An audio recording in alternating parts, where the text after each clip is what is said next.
দেশের বাড়িতে যাইবা সাবধানে যাইবা। তোমাদের যাতে যাওয়ার সময় অনেক ছিনতাইকারী, অনেকে মালপত্র আমার পকেটে তাস চলে আসো। পিছনে তাকিয়ে দে।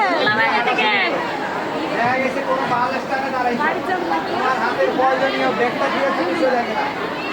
তোমার এরকম ঘটনা মানি ব্যাগ, তোমার মোবাইল, এগুলো সবসময় সাবধানে রাখবা। অনেকে যায় আসা যাওয়ার সময় যে মানি ব্যাগটা হারালায়, মোবাইল হারালায়। আবার পথে ঘাটে অনেক ছিনতাইকারীরা কিন্তু কোপ পেতে থাকে। ঈদের সময় মানুষকে হয়রানি করার জন্য, মানুষকে বিপদে ফেলার জন্য তারা হয়রানির জন্য বিভিন্ন প্রচেষ্টা চালায়। অনেকে দেখা গেছে ছানা শুকাইতে দিব, ক্যামেরাম্যান ডাবের পানি খাইতে দিব, ভাই আমি তো লোক আছেন ইফতার করেন, একটু ইফতার করেন, এই ইফতারি দিল, বা তোমার একটু শরবত খাওয়াইলো, বা তোমার একটা কাগজ দেখালো, দেখেন তো ঠিকানাটা ছিলেন নেই, আমি তো